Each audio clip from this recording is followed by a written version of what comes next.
En el episodio de hoy de Más Flow que Cash vamos a ver varias noticias sobre la actualidad del mercado. También discutiremos sobre el impacto de la IA en las empresas de viajes como Booking, Airbnb y Expedia. Y por último, trataremos 4 ideas claves para la gestión de tu portfolio. Bienvenidos al episodio 25 de Más Flow que Cash. Ya un cuarto de centenar de episodios de Más Flow que Cash, que se dice pronto. Al final son 25 semanas sin fallar ninguna semana, que no está nada mal. No fallamos. No fallamos, no. Antes de empezar, recordar el tema de darle a me gusta, seguir el podcast y suscribiros a la newsletter también. Y me he traído hoy, Javi, unos datos para que la gente vea por qué decimos esto siempre antes de los episodios, ¿vale? En YouTube, alrededor de un 30% de la gente que nos ve no está suscrita. Así que si esa gente se suscribiese, que no le cuesta nada, obviamente es gratis suscribirse, pues a nosotros nos haría bastante feliz y el crecimiento sería bastante más alto. Luego, nuestra audiencia en Spotify es 2 veces superior a la gente que nos sigue. Y en YouTube el número es incluso superior, ¿vale? Esto, mirad. ¿Cómo? A ver, eso no lo entiendo. ¿Cómo? No lo entiendo. En nuestra audiencia del último mes en Spotify, que son como personas individuales que nos han escuchado, es 2 veces mayor en Spotify que la gente que sigue el podcast, ¿vale? Y en YouTube es un poco más de 2 veces. ¿Y ¿vale? lo que has dicho del primer comentario que has hecho al eso principio es de YouTube? del último vídeo. Ah, ok. Vale. Esto es más al mes anterior. O sea que, obviamente, sabemos que hay mucha gente que nos escucha y aunque no estéis suscritos, pues muchas gracias por escucharnos, pero obviamente si os suscribís o nos seguís, pues sería todo mucho mejor. Bueno, ¿qué tal la semana, Javi? Bien, seguimos de resultados, El mercado está súper loco, ¿eh? O sea, yo veo, no sé, bueno, además este fin de semana fue el artículo de, ¿cómo se llama esta gente? El artículo este que ha creado el Citrini. Ya, los mercados, hay algunas cosas, empieza a haber cosas muy interesantes, es bueno para nosotros. Sí. Sí, hoy, pero por ejemplo, yo creo que Javi, esto lo hemos comentado tú y yo. No sé si es señal de un mercado muy saludable que un artículo sobre algo que va a pasar dentro de 3 años, que en realidad se había comentado ya muchas veces, que se vuelva viral y reaccione el mercado de las maneras que está reaccionando. Yo creo que, bueno, no voy a vaticinar aquí nada, pero suena a mercado recalentado en algunos ámbitos y suena a que van a haber unos meses interesantes, muy volátiles seguro, y probablemente cuando hay mucha volatilidad, al final, en general es normal que las bolsas bajen. Yo diría que si tuviera que apostar, diría que en los próximos 6 meses va a haber fiesta. Va a haber rebajas y miedo. Veremos. Yo debo decir que creo que hay miedo en el mercado fuera de ciertas cosas, pero bueno, también luego vamos a ver un poco. Pero claro, es que depende de dónde estés expuesto, pues tienes miedo o estás subido en una ola. Es que eso es así un poco... Hoy, por ejemplo, hoy que grabamos miércoles 25, ha presentado resultados Mercado Libre. A mí me han parecido unos resultados espectaculares, o sea, crecimientos por encima del 40% en muchas cosas. Han bajado los márgenes operativos, digamos, del 15 o el 13% el año pasado a 10 de este, porque han implementado varias cosas, ¿no? Han empezado a ofrecer envíos gratuitos por debajo de, creo que son unos $4 por artículos de menos de $4, me parece, porque son 19 reales, al cambio más o menos $3-4, y han bajado un poco los márgenes, ¿no? Y otras inversiones que están haciendo. Pero es que el crecimiento, o sea, ahora mismo está cotizando a tras la bajada del 10% de hoy, o sea, es que esa es otra. El mercado ayer, tras los resultados, se puso más 10, ha abierto menos 10. Es que eso, Javi, yo ya lo comentamos en otro episodio. Yo creo que esto se está viendo un poco también a lo largo, no sé, en esta temporada de resultados, ¿no? No sé si Shopify presentó resultados y va más 20 después de presentarlos y abrió al día siguiente menos 10. O sea, que es una barbaridad. A mí me parece muy loco. Y al caso de Mercado Libre, tienes una empresa que está creciendo más del 40%. Sí que es cierto, es obviamente mucha exposición a Brasil y México. Tienes ahora mucha exposición a crédito que está creciendo a ritmos. El portfolio de crédito está creciendo al 90% año sobre año. Es muy loco. Pero está cotizando ahora 30 veces beneficio operativo, a menos, porque haya caído un 10%, luego entiendo que unas 27 veces beneficio operativo. Con márgenes deprimidos y con ese Con crecimiento. márgenes deprimidos. Claro. Cosas, o sea, el año pasado, bueno, da igual, no vamos a empezar a hablar ahora de mercado libre, pero no, y como estos hay muchas otras cosas, o sea, ya lo estamos viendo. Y de hecho he traído hoy unas cuantas, por cierto, para los que nos soléis escuchar, hoy a lo mejor es un día que si preferís vernos tiene sentido porque he preparado bastantes diapositivas hoy. A gente nos escriben que les gusta y hoy he tenido un rato y he preparado algunas cosas para presentar. Muy bien. Así que, Leandro, si te parece, empezamos. Sí, ¿Quieres que empezar por tu tema o empiezo yo por el mío? Yo te diría empezar por las primeras diapositivas que tengo, que son un poco más de Venga. cosas generales del mercado. Luego sacas tu tema y acabamos con el tema que he traído hoy, que no es este del principio. Venga. Perfecto. Nueva transición. Mira, Leandro, ¿has oído el concepto? Estoy seguro que sí, ¿no? Pero has oído el concepto de HALO, ¿no? Esto de Heavy Assets, Low Obsolescence, que es como activos pesados, activos reales, ¿no? Con poca obsolescencia. Y es algo que ha sacado JP Morgan y creo que Goldman Sachs también lo ha tomado y podemos ver, de hecho, la performance que ha tenido activos pesados en capital, empresas intensivas en capital frente a las típicas que todo el mundo creía o creíamos que eran grandes negocios, activas ligeras de capital, ¿no? Que necesitan poco a reinversión en activos físicos.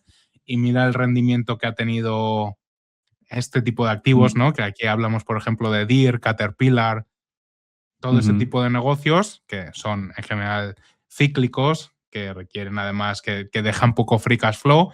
Mira el performance que ha tenido frente a las grandes darlings del mercado, que eran los activos con pocos activos físicos. Y bueno, y es un poco la narrativa que estamos viendo en el mercado, ¿no? Sí, yo diría que en caso de empresas como Deere, que hablamos de ella en un episodio que es espectacular ese episodio, por cierto. En el caso de esas empresas, aparte de esta, digamos, me encanta la palabra, rotación que ha habido hacia activos físicos, también pues ha coincidido un poco que el ciclo encima de agrícola está cambiando. Entonces ya pues doble cohete hacia arriba. Y lo de Caterpillar ha sido espectacular, ¿eh? O sea, porque además, Sí. para quien no lo sepa, ¿vale? Caterpillar tiene un negocio relativamente pequeño de energía y, claro, todo cuando se ha visto que ha habido un cuello de botella en energía, data center y Caterpillar ha posicionado un poco su negocio de energía para intentar solucionar ese cuello de botella, pues los fundamentales han dejado de importar un poco, la verdad. A volar. Es una locura. Tenemos negocios industriales que hay también negocios industriales con calidad, ¿no? Y a pesar de que puedan ser más cíclicos o requieran de mucho CAPEX o CAPEX alto, están cotizando unas valoraciones que dan miedo para negocios que normalmente a lo largo del ciclo crecen relativamente. Sí, debo decir, Javi, que en temas industriales hay muchas industriales que llevan unos añitos planas y aparte que los PMIs se están ya como dando un poco la vuelta, ¿no? Como que el mercado está intentando anticipar el ciclo industrial, pero obviamente este gráfico yo creo que tiene mucho sentido. Yo creo que también hay un poco miedo a la IA, ¿no? Y por el miedo a la IA, pues mucha gente se ha tirado a lo que teóricamente la IA no puede replicar. Y digo teóricamente porque, como pasa en cualquier revolución tecnológica, hay muchas cosas que la gente se piensa que son inquebrantables por la revolución tecnológica y eventualmente igual se demuestra que no lo son tanto. Sí, o simplemente, bueno, no vamos a entrar. A lo mejor las IP son mucho que puedan tener algunos procesos industriales o maquinarias, son más fáciles de replicar, etcétera. Pero bueno, vamos a movernos porque, Leandro, fíjate, Me ha llamado bastante la atención porque es la cotización o el premium que ha tenido siempre la valoración en PER, ¿vale? En PER de los próximos 12 años esperados de las magníficas 7 frente al resto del SP500. Y Vale. vemos, interesantemente, que el premium es el más bajo en la última década. Todavía no está a niveles de 2014, como puedes ver, pero en la última década está a niveles más bajos, lo cual es bastante sorprendente, ¿no? También puede tener mucho que ver con la calidad de los beneficios de estas magníficas 7, de los planes de expansión de CAPEX, etcétera, etcétera, ¿no? Pero bastante interesante para todos aquellos que creen o que creemos o que hay muchas de ellas que pueden estar sobrevaloradas o infravaloradas, depende. Pero es interesante. Javi, yo solo haría un comentario aquí, y es que yo creo que el mercado con todo esto de la IA, y como es normal, ¿vale? Está intentando de anticipar dónde se va, digamos, a acumular el valor, ¿no? O sea, qué empresas van a sacar el valor de la IA. Yo creo que un sitio claro es la industria de semiconductores. Cierta pata de la industria de semiconductores, se llama semiconductores, se van a beneficiar sí o sí, ¿no? Y tampoco importa mucho. De hecho, cuanto más se expanda la IA, da igual a quién, si el valor acaba en los modelos o en la gente, las empresas de semiconductores van a ganar mucho dinero. Eso yo creo que está claro, y ya luego yo creo que está menos claro en tema, oye, pues ¿quién se va a llevar el valor? ¿Las nubes? ¿Se lo va a llevar los modelos? ¿Se lo va a llevar el software? ¿Se lo va a llevar el cliente los data final? centers? Sí. Claro, está todo ahí un poco en el aire. Entonces yo creo, obviamente, cuando tienes esa duda y unas empresas que están invirtiendo 200.000 millones al año en esto, pues el mercado, como suele disparar primero y preguntar después, pues primero dispara y ya luego empieza a ver. Interesante. Lo que estábamos comentando, ¿no? Hay 80 empresas del SP500, o sea, el 20% básicamente del SP500, que lleva un retorno de más del 20% en lo que llevamos de 2 meses de año. Bastante interesante, ¿no? Puedes ver ahí el top 50, las esperadas, ¿no? Las tarjetas de memoria, industriales, etcétera, etcétera. Ahí podéis echar un Yo debo vistazo. decir que he tenido la gran suerte de tener 2 de 80. Porque Yo me no imagino lo que he habrá mucha mirado. memoria, ¿no? Habrá mucha Sí. memoria. Mucha memoria, no sé si se puede ver, pero bueno, tenemos sobre todo semiconductores, activos físicos, industriales, etcétera. Yo seguro que tengo un par, diría que tengo alguna más, pero bueno. Y mira, lo que estábamos hablando antes de los flujos hacia qué tipo de sectores se están yendo y demás, mira la asignación que están teniendo los gestores en las diferentes industrias.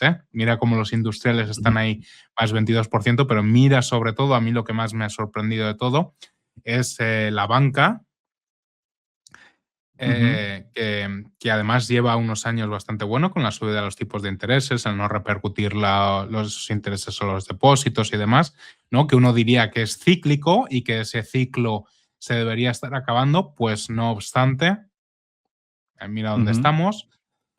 Pharma, que todos vemos a Novo, o sea, Eli Lilly obviamente está funcionando muy bien, pero luego tenemos todas las biotech que también están sin despegar porque no hay financiación. Me ha parecido bastante interesante, ¿no? Mira lo que está en los suelos. Me sorprende que las aseguradoras, al contrario que los bancos, sí que están empezando a notar ya el cambio de ciclo. Me sorprende, porque uno sí y el otro no. Pero bueno, para que la gente le eche un vistazo y piense. Yo, Javi, si me dices, adivina esta gráfica, vamos, no, yo habría acertado muy poco, yo creo. Ya, yo también. O sea, industriales habría acertado y ya está, porque mira, energía está negativa y ni idea. Materiales también, materiales igual también. Bueno, mira, esto es muy interesante porque esto es uno de los típicos tweets que que te encuentras en Twitter y es un titular que asusta, ¿no? Decía, los hedge funds han vendido acciones globales al ritmo más rápido desde las turbulencias arancelarias de 2025. Las ventas de la semana 19 de febrero registró una desviación estándar de menos 1,54, un nivel extremo, ¿vale? Y antes de entrar en pánico, hay que tener un poco de cuidado porque la gente saca este tipo de conclusiones, ¿no? Pero hay que ir con cuidado, ¿no? O sea, al final aquí lo que vemos es ventas en corto que no significa lo mismo que liquidaciones de largos, ¿vale? O sea, no son cierres de posiciones, son simplemente posicionamientos adicionales en cortos.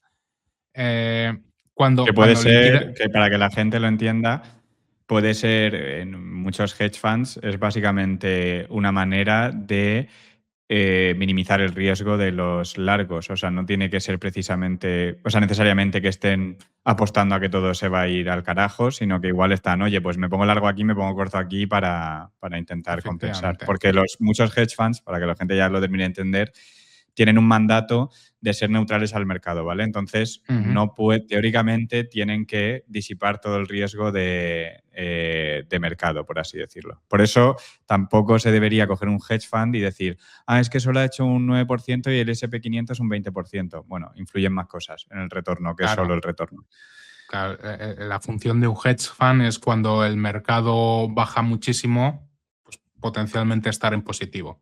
Simplemente cubrir, porque hay institucionales que requieren salidas de capital constantes o requieren acceder al capital que tienen invertido constantemente, entonces necesitan algo que les dé seguridad de que a pesar de que haya un año malo, ellos puedan todavía recuperar ese capital, ¿no? ¿Vale? Y conseguir algo de rentabilidad en el tiempo. Entonces, sobre eso, luego puedes ver... O sea, lo que quiero decir es cuidado con los tweets que sacan las cosas de contexto o que no explican toda la historia, porque, por ejemplo, aquí tenemos donde nos encontramos, según Bank of America, entre los indicadores de gente que está muy positiva sobre los mercados frente a negativas. Y aquí vemos una cosa completamente diferente a lo que habíamos visto en el anterior, en lo que daba a entender al menos el anterior gráfico, ¿vale? Entonces hay que ir un poco con cuidado. Y por último, Leandro, para acabar esta fase inicial, me ha parecido muy interesante porque varias cosas. OpenAI hace poco ha hecho una nueva ronda para levantar capital y además ha anunciado a sus inversores o a los potenciales inversores de esa nueva ronda cuáles eran sus estimaciones para los próximos 5 años, ¿vale? Y aquí ves cuáles son las ambiciones que tienen de facturación, que como ves es llegar casi a los 300 billones de facturación para 2030, y ahí tienes desglosado un poco en si es para consumo, o sea, para como, no sé, no me sale, como sí, para el consumidor final, para la empresa. Final, efectivamente. ¿Vale? Oye, pues debo decir que me sorprende que consumidor final sea tan alto, debo decir. Sí, por ejemplo, es interesante. Y lo que me ha parecido aún más interesante es la cantidad de dinero que van a quemar hasta entonces. Fíjate que en 2030, obviamente, cuando acaba sus estimaciones, ya generan caja. ¿Vale? Casualmente, el último año que presento estimaciones, tengo que mostrar que en algún momento voy a empezar a ser generadora de caja. Pero fíjate que a lo largo de ese proceso van a haber quemado, si recuerdo bien, eran 200 billones de caja, pero es que además estás quemando toda la facturación que haces. O sea, es una inversión total de cumulativa, pues 500 billones, 600 billones de dólares. En 5 años. Para que pensemos un poco dónde estamos, ¿vale? No sé si sabes que OpenAI, cuando negoció su alianza con Microsoft, tiene establecido que pagan un 20% de los ingresos totales que generan a Microsoft hasta 2032. Y aquí The Information, que es un medio especializado en noticias tecnológicas, ha comentado que lo han renegociado para aliviar un poco el flujo de caja, ¿vale? Y van a aplazar algunos de estos pagos. O sea, que ya eso es una señal de que se empieza a notar en la cadena de suministro un poco los O problemas. necesitan caja para seguir invirtiendo y seguir Me resulta alimentando la bola. interesante, de este gráfico me resulta interesante, Javi, que cuando ves las estimaciones que tenían en Q3 de 2025 con las de ahora van a quemar mucha más caja, pero en 2030 el resultado es el mismo de generación de caja. Además han tenido problemas ya con las estimaciones que tenían sobre su margen bruto en los próximos años o los que tenían en 2023 para 2025 ya no se han cumplido, por ejemplo, solo en márgenes brutos, al que es normal, o sea, a los ritmos a los que están creciendo también son muy locos. Y por último, para acabar, Anthropic, que ha hecho una nueva ronda de financiación hace unas semanas, también esto te explica la cantidad de marketing que están haciendo y que bien lo están haciendo además, ¿no? Han levantado 30.000 millones de dólares, o sea, 30 billions cuando hablamos en términos americanos, a una valoración de 380 billones, ¿vale? Y la ronda ha sido sobre todo liderada por el Fondo Soberano de Singapur. Solo para que seáis conscientes, Cloud Code ya genera unos 2,5 billones de ingresos y la compañía está más o menos a una facturación actual, últimos 12 meses, de unos 14 billones, ¿vale? Para que estemos... Yo creo que el crecimiento es innegable, o sea, esto ha sido espectacular, ¿no? O sea, ¿qué negocio ha crecido en 3 o 4 años a 14.000 millones de facturación? O sea, eso es ninguno, me atrevería a decir, ¿no? En la historia. Entonces, eso es increíble, claro. La cosa es, ¿a qué precio? Sí. O sea, ¿a qué precio no? Porque el precio está claro que ahora es elevado, pero ¿merecerá la pena pagar el precio que cuesta ese crecimiento en el futuro? Eso habrá que ver. Hombre, si el que hace los gráficos de OpenAI tiene razón, pues entonces igual sí merece la pena, ¿no? Porque igual si hace 2031-2032, lo único que pasa es que el flujo de caja no para de crecer, ¿no? Eso habrá que verlo. Veremos. Bueno, Leandro, ya puedes volver a nuestra vista tradicional, luego volvemos a esta que tengo algunas slides más para la segunda parte. Muy bien. Yo, Javi, hablando ya un poco, bueno, siguiendo un poco en el tema de la IA, ¿vale? En el episodio anterior hablamos de la IA contra el software, ¿vale? Yo hoy he traído un tema breve porque lo voy a dejar así un poco en el aire porque es un episodio que queremos hacer más en el futuro, que sea más específico sobre este tema, ¿no? Que es la IA contra las OTAs, ¿vale? Las OTAs, OTA es Online Travel Agency, básicamente los Booking, Expedia, Airbnb, Trip de turno, ¿vale? Trip.com de turno. Básicamente son las plataformas que facilitan a los usuarios pues, reservar todo lo relativo a un viaje, ya pueden ser aviones, alojamiento, lo que sea necesario, ¿no? Coches. Entonces, el argumento del día, ¿vale? Porque, claro, como la IA destroza una industria cada semana, pues... ¿Qué nos vas a traer? ¿Vas a traer un argumento catastrofista o un argumento de cenizo de que nada va a cambiar? Me he puesto mi careta de Citrini, ¿vale? Entonces voy a ver lo que sale. Vale. Venga. No, o sea, yo vengo a traer... Voy a dejar, como se dice en inglés, food for thought, ¿vale? Voy a dejar ciertos planteamientos y ya cada uno pues, puede pensarlo y nosotros ya lo desarrollaremos más en un episodio futuro, ¿vale? Entonces, el argumento aquí es que parece que en el futuro habrá agentes de IA, ¿vale? Pero los agentes que tanto se hablan en IA, que van a desintermediar a estas OTAs porque el flujo supuestamente va a ser... Oye, Cloud, organízame un viaje a las Maldivas, cógeme todos los aviones y todos los hoteles y dime cuándo hayas acabado, ¿no? Y ya está. Entonces, eso lo va a hacer entero y entonces tú necesitarás entrar en una OTA. Entonces, teóricamente, el agente se va a encargar de agregar toda la oferta, ¿vale? Que es, en cierto modo, lo que hacen las OTAs, ¿no? Tener toda la agregación de oferta para que tú puedas ir a decidir. Y va a elegir la mejor opción o la opción que tú le digas y, por tanto, las OTAs pues no se van a llevar nada del valor, ¿vale? Tú a simple vista Las así, OTAs ¿cómo lo ves? las OTAs, en este caso, las OTAs se convertirían en simple agregadores, ¿no? Y el agente simplemente entraría en la OTA, escanearía de acuerdo a lo que tú le has pedido más o menos que te gustaría, precio y demás, Ujú. y seleccionaría uno o te mostraría varios y tú Yo, elegirías, yo ¿no? creo, yo- yo Esa creo es que la idea. sí. Yo creo que aquí hay dos argumentos, ¿no? Uno es que entrarían en la OTA, en ese, o sea, como necesitarían la OTA, porque son los que agregan la oferta. En ese caso, Ujú, yo creo que al final la OTA tampoco le tiene que importar mucho porque el fee se lo está llevando de la otra, de la parte que está al otro lado, ¿no? Sea un agente el que lo coge o sea una persona. O sea, básicamente como lo veo yo. O sea, si entra un agente o una persona, al final el que está pagando es la oferta, no la demanda. La gente se debería llevar una parte. Podrías verlo Sí, así. sí, sí, el agente se tendría que llevar una parte, pero también puede ser pues, que tengan más tráfico por cualquier motivo o que al final casi todo el valor se quede donde estás tú porque tú estás añadiendo el mayor valor. O sea, me refiero, si el agente depende de una OTA y esa OTA bloquea a los agentes, el agente vale poco, como lo veo yo. Ese es, yo creo que es un argumento, y el otro argumento del que se está hablando, que a mí me parece menos probable, es no hace falta la OTA, porque yo agrego Ujú, la oferta que hay en la web sin necesidad de sí. la OTA, ¿vale? Este segundo argumento, que de verdad hay gente que lo piensa, ¿vale?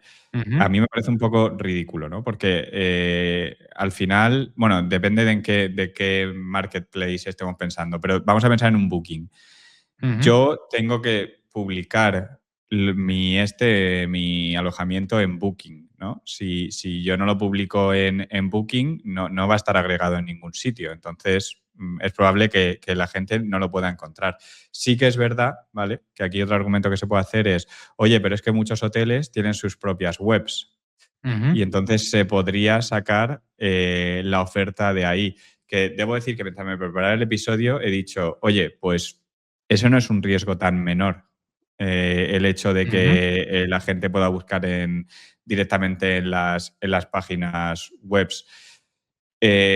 No sé cómo ves tú ese riesgo, el hecho de que si tienes una base fragmentada que sí que tiene su propia distribución, pero que nadie llega a ella, que los agentes puedan hacer que la gente llegue a esa distribución. Yo entiendo que ahí el planteamiento que haría alguien catastrofista sería que, bien, al igual que la gente utiliza las OTAs, no estoy hablando de las cadenas hoteleras, estoy hablando a lo mejor más de algo de un hotel individual, Sí. llevado por una familia o de incluso pisos turísticos y demás. Dices, bueno, al igual que suben su disponibilidad y demás a Airbnb o a Booking, pues simplemente las empresas de agentes, llámalo OpenAI o Anthropic, simplemente van a poner un repositorio en el que tú puedes poner todas estas cosas, lo sueltas ahí, entonces los agentes pues simplemente llegan ahí y cogen la información y muestran. Ujú. Es como podrías desintermediar a todas estas plataformas, ¿no? Luego, cuando hablas de hoteles, los hoteles, obviamente las cadenas de hoteles ya han intentado desintermediarse de Booking especialmente porque tiene una fee, ¿no?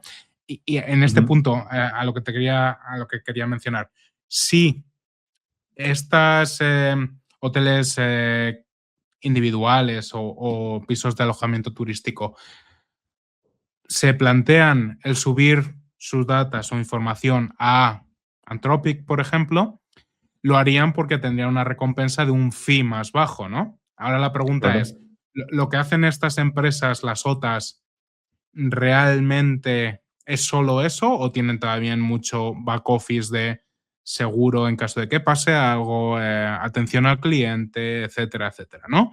Que es a lo mejor parte de Ese es los... uno de los puntos que hace Booking, ¿no? Oye, yo no soy solo una plataforma de agregación de ofertas, sino que yo Ujú, la oferta a cambio de, no solo le doy demandas, sino que le doy otros servicios. Y también se puede hacer otro argumento, ¿no? Si yo estoy en el programa de loyalty de lealtad de Booking, yo tengo como demanda unos beneficios.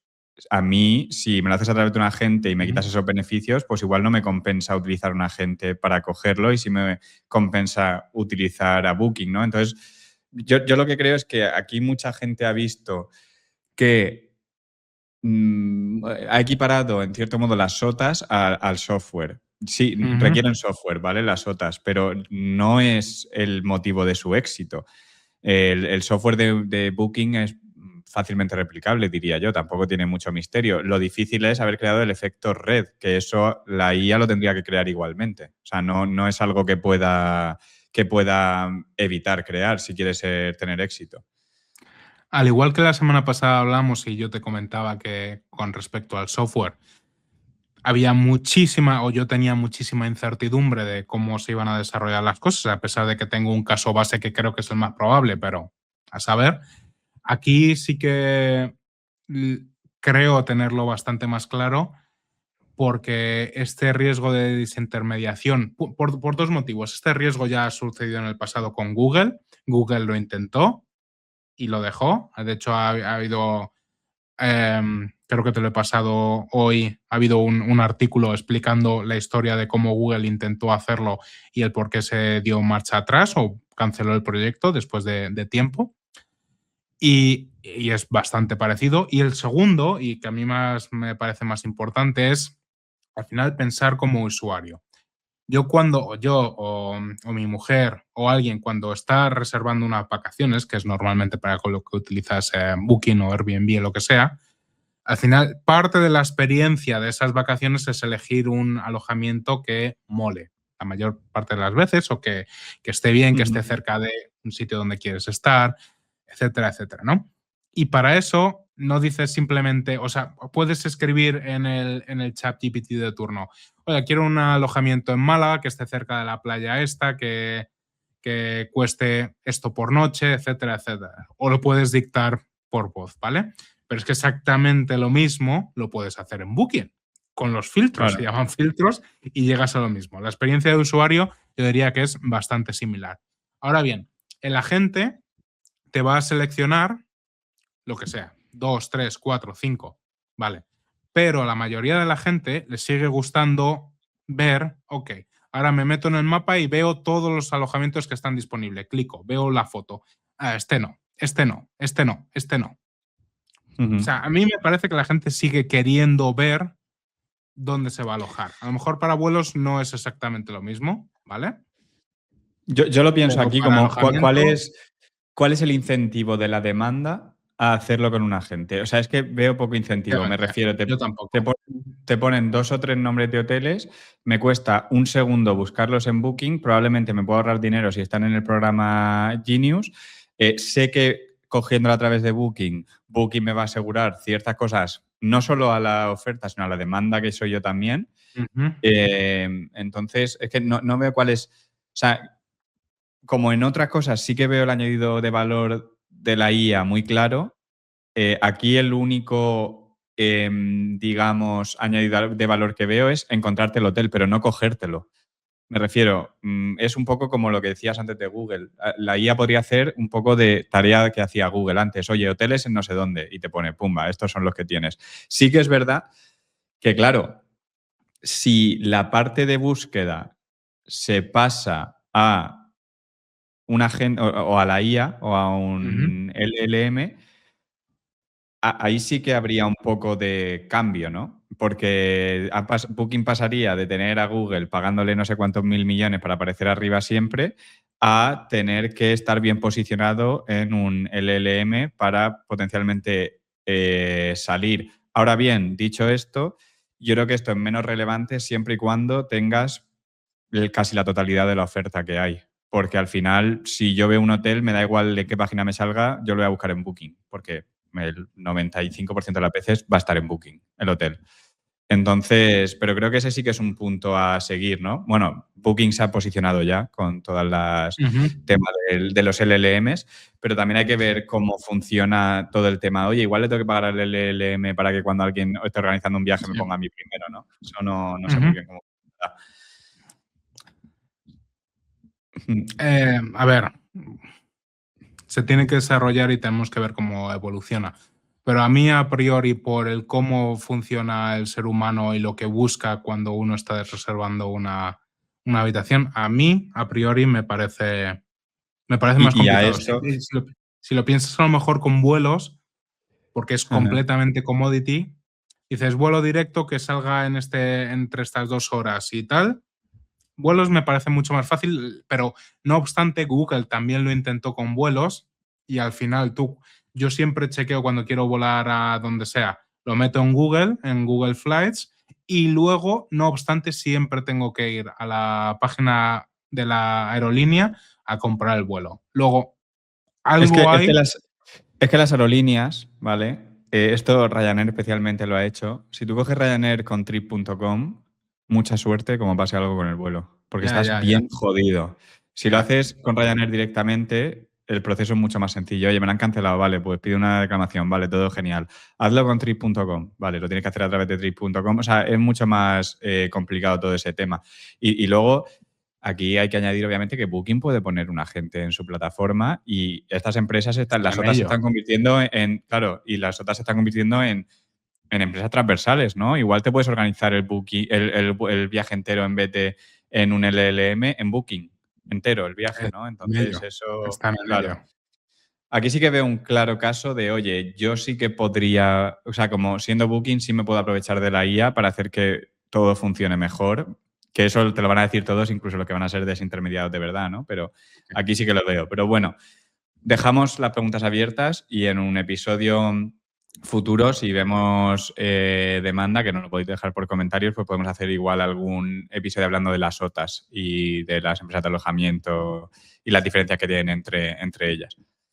Sí, además, escribidnos qué opináis vosotros, si estáis de acuerdo en nuestra primera valoración o opináis de una manera diferente y sí que veis un riesgo real de desintermediación, y Ujú. explicarnos el por qué. O sea, siempre estamos abiertos a nuevas aproximaciones al tema.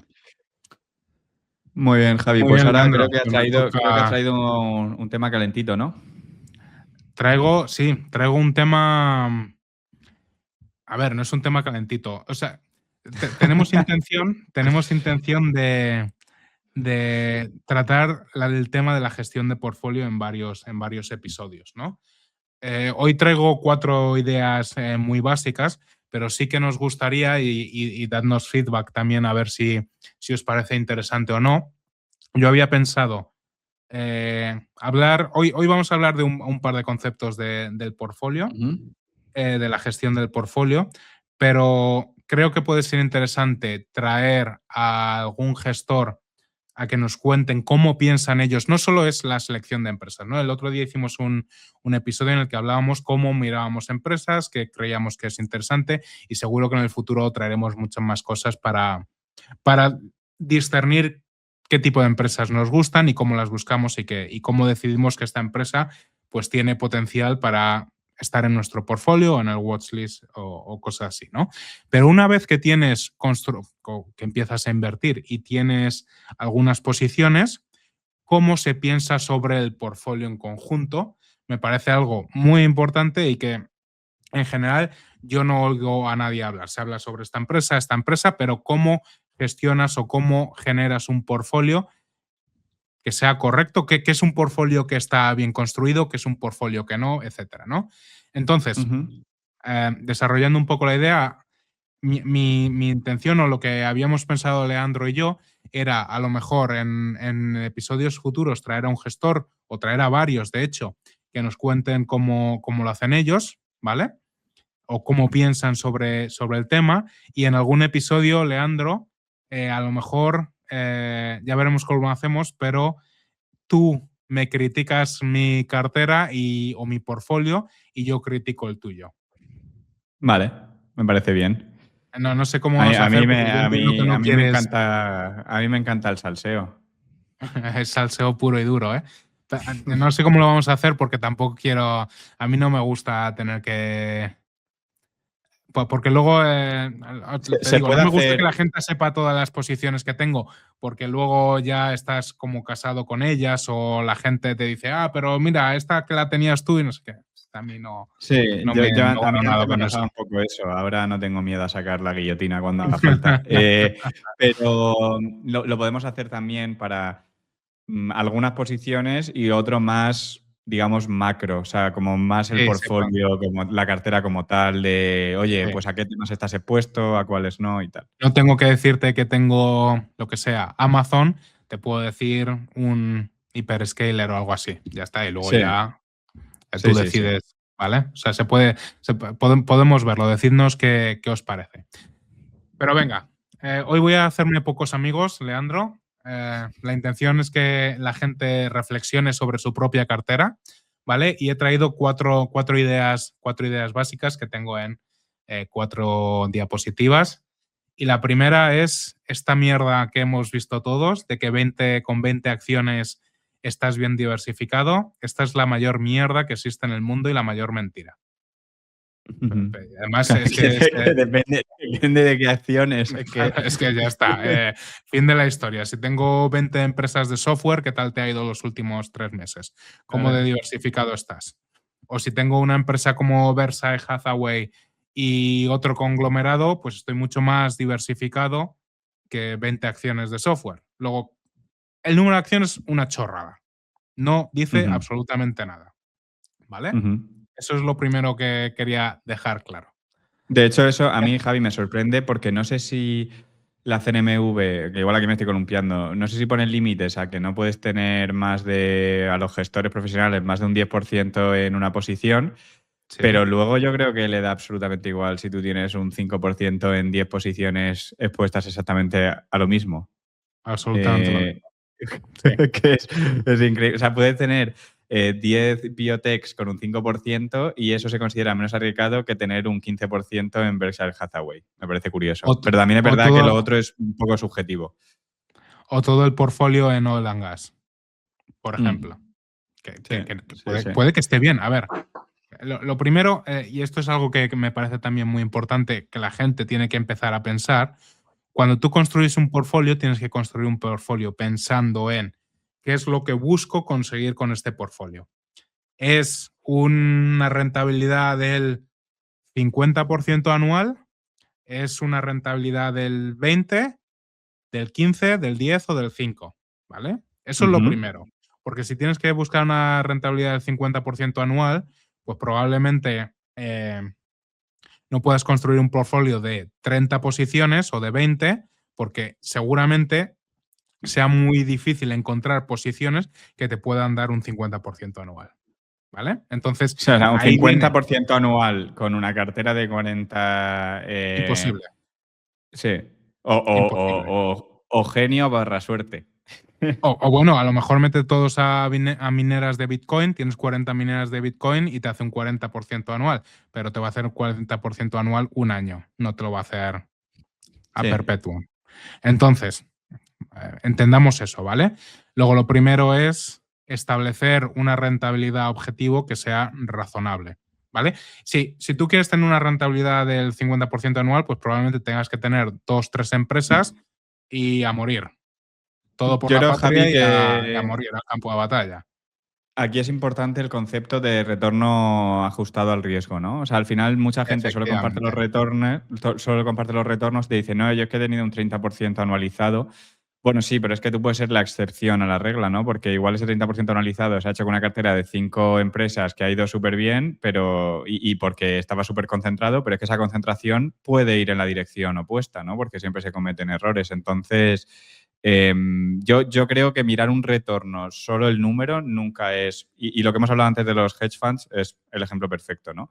Vale, sí, los hedge funds, igual un año que el S&P 500 hace un 20%, se hacen un 9% ellos, pero ¿con qué nivel de riesgo han obtenido ese 9%? Porque igual es muy, muy, muy bajo.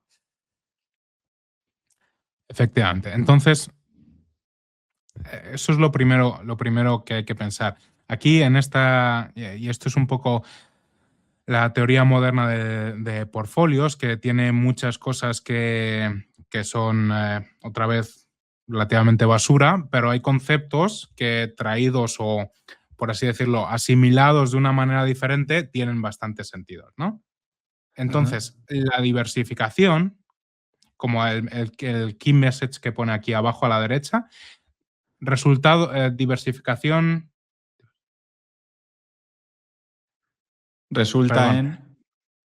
Sí, la diversificación resulta en una reducción del riesgo, sin una reducción del retorno. Claro. Muy importante. Es el maximizar la unidad de rentabilidad que yo soy capaz de obtener al mismo nivel de riesgo. Efectivamente. Entonces, imaginad que sois una persona normal, como podríamos ser Leandro y yo, dentro de lo que cabe, o sea, tenemos nuestras taritas, pero una persona más o menos normal y quiere invertir y quiere tener una rentabilidad, pues, digamos, razonablemente que se puede conseguir, ¿no? Digamos, algunos creerán que eso es un 20, otros dirán que es un 10, pongámonos en el camino, en el punto medio, decimos, venga, invertimos porque Ujú. queremos conseguir una rentabilidad de un 15%, más o menos, que ya está, yo creo que muy bien. Entonces, En un mercado alcista la gente dirá 20 y en un mercado bajista la gente dirá que entre 8 y 10. ¿Está bien? cubrir la inflación. Entonces, venga, hagamos esto sobre 15. Lo que quiero explicar aquí es un poco la teoría del portfolio moderno, la frontera eficiente y demás. Lo dicho, es bastante basura y si leéis no me voy a poner a explicar qué es esto, pero lo que tenéis aquí es una representación. Imaginad que cada puntito son una empresa diferente y tenéis el retorno esperado, lo que sería tu retorno que consideras que puede tener esta inversión, que obviamente el retorno es completamente subjetivo y siempre va a ser un rango, ¿vale? Porque nadie Ujú. sabe, por así decirlo, sería cuál es la rentabilidad que esperas si la empresa llega al valor intrínseco que tú consideras a X años, lo que sea, ¿vale? Frente al nivel de riesgo. En la teoría del portfolio moderna, el riesgo ya sabéis que se asimila con volatilidad, desviación estándar de bla, bla, bla, bla, bla.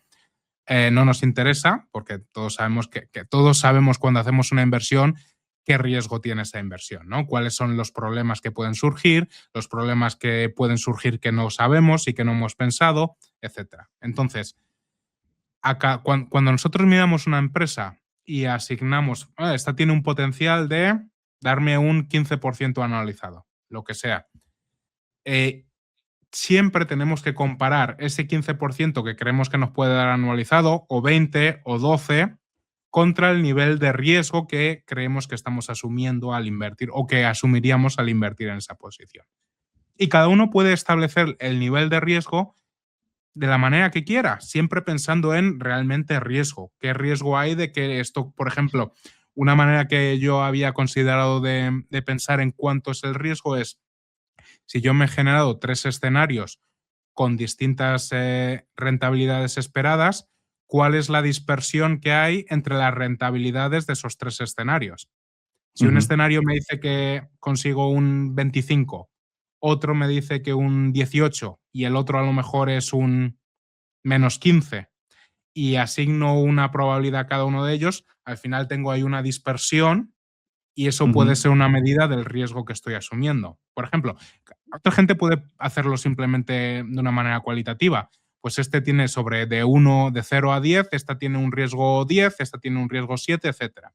Entonces, si tú eres Ujú. capaz de poner en una hoja de papel, en donde sea, tus rentabilidades esperadas para cada una de las empresas que has mirado frente al riesgo que crees que estás asumiendo en cada una de ellas, te va a salir una nube de puntos, como podríamos ver a lo mejor aquí en la imagen en la parte superior izquierda, y la frontera que te generan todos los puntos superiores hasta este mínimo que encontrarías ahí con menor rentabilidad, pero también para el menor riesgo, pues la línea Ujú. superior que saldría de unir todas esas, debería ser más o menos las empresas que deberían estar en tu portfolio, por pura lógica, Ujú.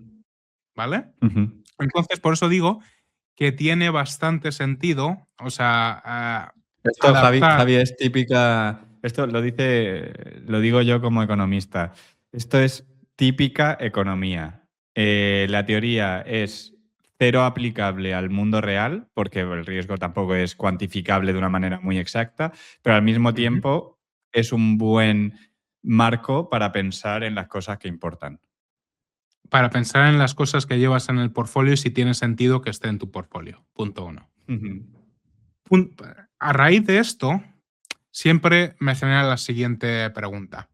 Todas esas inversores que ves por ahí que están muy concentrados, y concentrados ya me da igual uno que diga una empresa, dos, tres, cuatro, cinco, seis.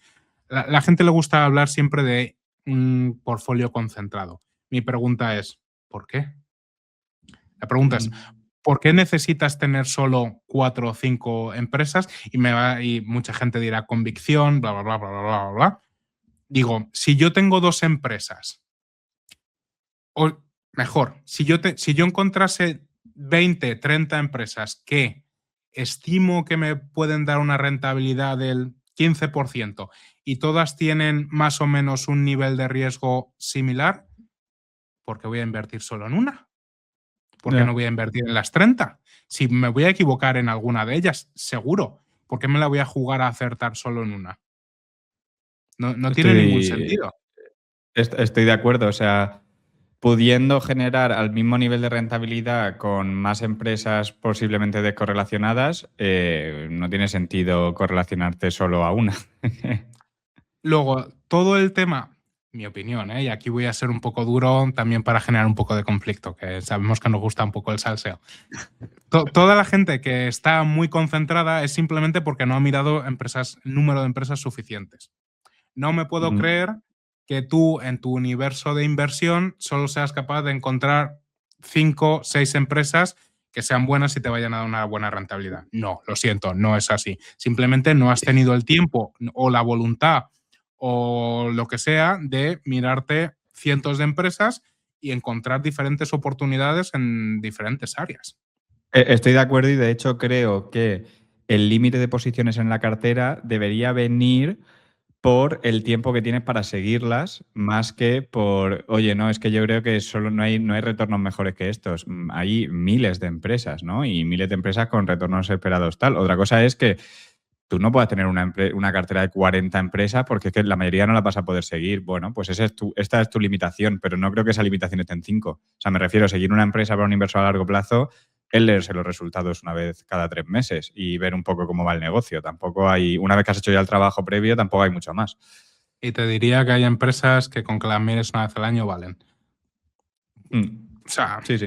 si tú has hecho la has mirado la empresa, entiendes más o menos, confías, pues o sea, tampoco. O sea, Sí, sí, estoy de bueno, acuerdo. O sea, yo de hecho creo que lo que te debería pasar es, oye, yo ya tengo una cartera de 20 empresas, por ejemplo, que considero que es lo que puedo seguir bien. He encontrado esta empresa que puede tener un retorno futuro interesante. ¿Es mejor que algo que tengo en la cartera? Porque no voy a tener tiempo a seguir otra más. No, pues no la meto. Sí, pues me considero si tengo que cambiar algo, ¿no? Pero el hecho de decir, no, yo paro en 5 porque es imposible encontrar más de 5 ideas buenas. Es que esa frase también ha hecho mucho daño, ¿eh? La ujú. de, no sé si la dijo Munger o Warren Buffett, que dijo, no, es que encontrar más de X buenas ideas al año es muy complicado. Sí, estoy de acuerdo, Sí. pero a lo largo de muchos años vas a encontrar muchas cosas que te parecen atractivas, te vas a equivocar muchas veces y por ende, si quieres encontrar 5 cosas que de verdad son buenas, vas a tener que encontrar mucho más de 5 cosas, porque no vas a tener un 100% de acierto. Y que es bueno también, o sea, también depende un Mm. poco del estilo de inversión de cada uno, ¿no? A ti y a mí nos gustan empresas, las llamadas calidad, que tengan crecimientos orgánicos al menos de 6, 7, 8, 9%, etcétera, etcétera, ¿no? O sea, el universo, no obstante, es bastante grande y luego puedes decir, me gustan más grandes empresas, pequeñas, etcétera, etcétera, etcétera. Mm. Sí, Hay sí. miles de factores que la gente que te puedes autolimitar para que tu universo de inversión sea el que sea. Ujú. Pero si tú buscas rentabilidades razonables, 15%, pues hay muchísimas empresas normalmente, que te pueden ofrecer un 15% de rentabilidad con riesgos más o menos considerables. Entonces, tener una cartera de 6 empresas que crees que te pueden dar un 15% me parece bastante peligroso porque puede que pase que te equivoques en una, ya es un 15% de rentabilidad Sí, que te vas a y perder, claro, y aquí solo cuando añadiría, con Javi, 30 que a lo mejor te equivocas en 2, pero ya es solo mm, un 6%. y aquí, Javi, añadiría que también hay que tener en cuenta que es que mucha gente dice, no, pero es que yo, si he hecho bien el trabajo, no me voy a equivocar. Mentira. O sea, cuando haces el trabajo, hay 1000 variables que son totalmente incontrolables y que te puedes equivocar. Y voy a poner un ejemplo que no lo considero una equivocación hasta ahora, porque obviamente lo considero cíclico, pero cosas que no se podían prever. Tú inviertes en Nintendo en el año 2022, la compañía va como un cohete y de repente se hace un cuello de botella en los chips de memoria que suben los costes. Eso es totalmente impredecible. O sea, son cosas que hay que tener en cuenta, pero totalmente impredecibles. Entonces, una inversión te puede ir mal habiendo hecho todo bien. Que eso es lo peligroso de la concentración, yo creo, porque si tuvieses la certeza de que haciendo todo bien aciertas, entonces vale, Claro. concéntrate, pero como no la tienes. Efectivamente. Luego, otro concepto que es importante, esto lo he sacado, macho, le he pedido a, no sé con qué lo he hecho, ya no me acuerdo. He pedido que me sacase una slide decente para presentar el tema de los factores en la gestión del portfolio y me ha sacado esta mierda, pero no tenía tiempo no tenía tiempo para mejorarlo, lo siento. Bueno, para el tema de factores, este libro es bastante interesante. Mira, ¿le conoces? Advanced Portfolio Sí, Management. no me lo he Es leído, pero lo he visto. una guía cuantitativa para inversores fundamentales. Tiene parte bastante matemática. La parte que me parece interesante es la hora de pensar en factores, ¿vale? Cómo dispuesto estás con tu portfolio, ¿vale? Ujú. A diferentes factores. ¿Qué son los factores? Pues, por ejemplo, eh, cosas muy básicas. Mi portfolio, ¿cómo está expuesto a empresas de gran capitalización, baja capitalización, mediana capitalización, etcétera? ¿Cómo estoy expuesto a factores como el estilo? Empresas value, empresas growth, empresas de calidad, Ujú. etcétera. El portfolio, ¿cómo está expuesto al factor momentum? Y no solo este tipo de cosas, pero sino cuántas de mis empresas que tengo son muy rentables o muy poco rentables. Algunas de esas están en pérdidas porque todavía están al comienzo de su fase de crecimiento. ¿Cuántas empresas tengo apalancadas? ¿Cuántas no? En deuda. A la volatilidad. Porque hay sectores que son más volátiles por lo que sea. ¿A qué geografías estoy expuesto? ¿Cuántas tienen sensibilidad por el modelo de negocio a los tipos de interés? Eh, ¿A qué industrias estoy expuesto Mm. en todas ellas? ¿A qué temáticas? ¿Cuántas se ven afectadas por inteligencia artificial? ¿Cuántas se ven afectadas por cualquier otro tipo de cosas? ¿Vale? Javi, creo que aquí se ve claro con un ejemplo. O sea, si tú estás largo en empresas de chips de memoria y estás largo en empresas que se están beneficiando de algún modo de la infraestructura de IA, el sector va a ser totalmente distinto. El factor es el mismo. Te has expuesto a la IA, al crecimiento de la IA, a través de dos empresas distintas. Y tú lo miras en Interactive Brokers y te va a decir que son dos empresas distintas y que estás diversificado. Pues igual no está tan diversificado como piensas a nivel factor. Efectivamente, y hay que recordar que el objetivo de la inversión es no morir en ello. O sea, lo primero es sobrevivir, Sí, ¿vale? No sacarla del estadio, el típico Lambo o puente. sí, sí, Eh, sí. lo Mirad, importante es mirad, perdurar, mirad mi cartera diversificada. Nvidia, Broadcom, las hyperscalers. por ejemplo. O sea, a ser posible, y aquí cada uno puede obviamente decir, mira, yo quiero rentabilidades muy altas, necesito jugármela. Aquí Ujú, partimos de que la gente quiere preservar su capital y hacerlo crecer a unos ritmos decentes a largo plazo, etcétera. Entonces no te la puedes jugar porque te puedes ir al hoyo.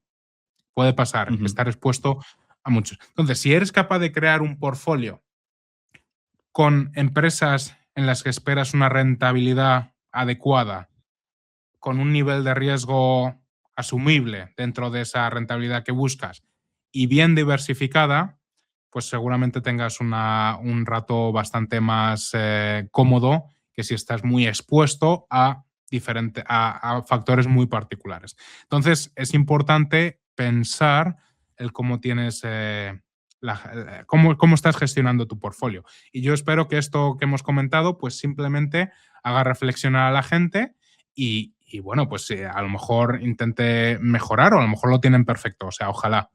¿Vale? Yo creo que Y esto de verdad que es algo muy importante a pensar, ¿eh? A la hora de sí, tener a una pensar. cartera. O sea, y además llegas a conexiones que igual no habrías pensado en la vida, ¿no? Oye, pues no me había dado cuenta de que estar expuesto a esta empresa, realmente estoy apostando un poco por lo mismo, ¿no? Porque esto es lo que las está moviendo ahora mismo y eso ayuda mucho.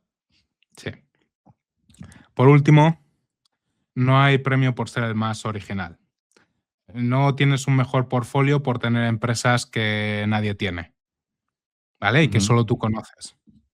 No, lo importante en la vida, otra vez, es no morir en el intento y tener una buena rentabilidad. Hace poco creo que se ha criticado bastante a Bill Ackman por, bueno, a ver, se le critica por tener un vehículo en el que cobras comisiones, bla, bla, bla, y estás expuesto a, bueno, a estas empresas que todo el mundo conoce. Entonces, como si no tuviese valor. Yo creo que se confunden muchas veces los términos, ¿vale? Está Ujú. este portfolio que tiene Bill Ackman, pues cada uno que lo analice como quiera, pero, O sea, yo no pero creo que en el mandato de Bill Ackman, que el mandato de Bill Ackman, en cierto modo, esas comisiones van en función al mandato, ¿no? No creo que haya.